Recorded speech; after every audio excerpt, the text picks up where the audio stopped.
Capítulo 44. As fortificações Morg apareceram.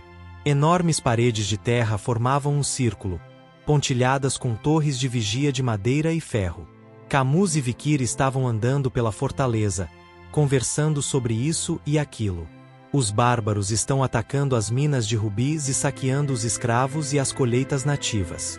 Eles estão levando os escravos não para salvar seu próprio povo, mas para vendê-los como escravos em outro lugar. Exatamente. Existem muitas tribos bárbaras e eles não se consideram parentes, por isso não hesitariam em vender criminosos de sua própria tribo ou cativos de outras tribos como escravos. Entendo, e estou feliz por não ter que responder à pergunta estúpida de por que os bárbaros lutam entre si. Camus estendeu a mão e apontou para a parede de barro à frente deles. Essas paredes foram construídas por magos da terra e do ferro durante um mês. O tamanho da parede era enorme. Se as pessoas comuns o tivessem construído, demoraria um ano, não um mês. Seriam necessários centenas de homens para construí-lo. Vikir se aproximou da parede de terra. Então ele viu algo estranho. Havia uma grade de vigas de aço embutidas na parede de terra endurecida, mas elas só eram visíveis para Vikir por causa dos buracos na parede. A parede de terra estava marcada por buracos que pareciam a superfície de um biscoito. Centenas deles. Vikir estudou o tamanho dos buracos. Eles pareciam ter cerca de 3 centímetros de diâmetro. As marcas feitas pelos Balaks. Os olhos aguçados de Vikir identificavam o inimigo, a famosa tribo bárbara além das Montanhas Negras. Camus assentiu. Os Balaks são os mais problemáticos. Suas flechas carregam uma aura poderosa, e muitos homens foram mortos por elas enquanto montavam guarda à noite. Eles podem perfurar uma parede de terra com 2 ou 3 metros de espessura, então você tem o que é preciso para derrotá-los. Mesmo a magia do escudo não vai impedir isso. Eles voam tão rápido. Sim, é por isso que meu tio quase se meteu em problemas uma vez, não faz muito tempo.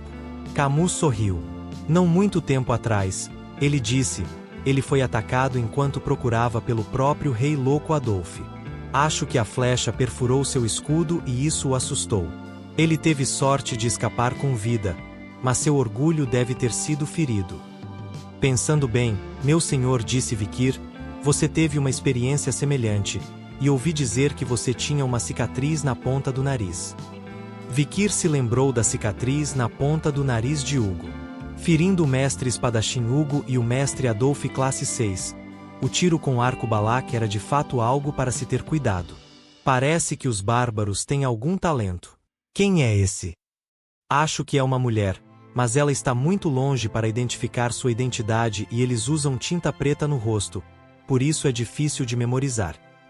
Camus ergueu as mãos em aborrecimento. De qualquer forma, os Balaks são os mais ameaçadores, embora sejam apenas cerca de 300, e os próximos mais ameaçadores, os Rococós, são 10 vezes menos numerosos. Uma tribo guerreira, os Balaks.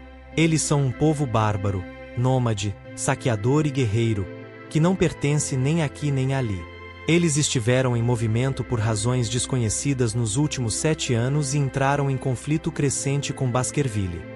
Os Morgs, que recentemente alugou parte do território Baskerville para desenvolver minas de rubis, está igualmente irritado com os Balaks. Camus olhou para a água no horizonte distante e falou. Os Morgs estão com os dedos cruzados, mas os ataques bárbaros são tão furtivos que é difícil detectá-los. Além disso, temos uma lacuna na nossa vigilância cerca de uma vez por mês. Lacunas? Vikir perguntou, e Camus arqueou uma sobrancelha.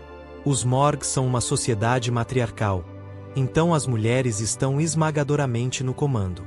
Até os bruxos que ficam de guarda são mulheres. Mas o que isso tem a ver com a lacuna?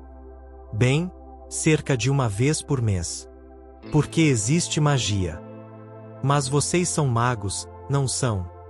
Vikir perguntou, e Camus abriu a boca por um momento, depois riu. Você tem um lado um pouco estúpido, não é? Ok. Eu gosto disso. Pontos de bônus por ser um homem masculino.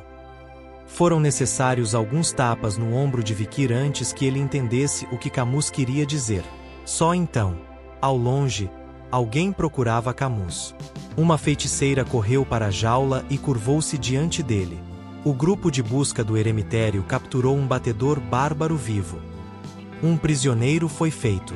Aquele que foi arrastado pelas cordas era um homem de pele morena e cabelos pretos. Pelas tatuagens em seu corpo, Vikir podia adivinhar sua tribo. Você é da tribo Xamã, Roconco. Não sei como ele veio parar aqui, mas seu destino já está selado. Morgue Camus. Ela enfrentou seu prisioneiro com uma aura assustadora. Você conseguiu alguma informação? Os magos ao lado dela se encolheram. Não estamos conversando, por enquanto. E a magia mental? Não funciona. O poderoso feitiço torna impossível ler suas memórias. Camus se afastou. Ele se aproximou e ficou na frente de seu prisioneiro. Você invadiu a fortaleza Morgue uma vez e levou alguns escravos. Entre esses escravos estava uma mulher Morgue. Ela é minha meia-irmã. O nome dela é Rosa. Camus olhou para o cativo de Rococó com olhos ardentes. O que você fez com ela? A boca bem fechada do cativo se abriu lentamente. Ao ouvir a palavra, Camus ergueu uma sobrancelha. Interpretação. Onde está o bárbaro repatriado?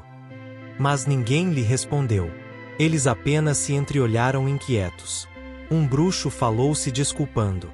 Eles foram todos mortos ou levados quando os bárbaros atacaram. Vice-capitão. Então não há ninguém para traduzir suas palavras. No momento, não. Foi um momento estranho. Todos tinham uma expressão confusa em seus rostos. Falo um pouco Rococó. Vikir deu um passo à frente. Camus olhou para ele com os olhos arregalados. Você também pode fazer isso? No que você não é bom? Não muito bem. Eu apenas conheço o vocabulário básico. Vikir ficou na frente de Camus. Camus perguntou. Pergunte a ele onde está minha meia-irmã. A garota que você sequestrou no último ataque. Ela tem cabelos ruivos, olhos vermelhos e pele incomumente branca. Ela tem cerca de 12 anos. Vikir assentiu e então se virou para o cativo de Rococó que estava diante dele. Uma breve resposta voltou.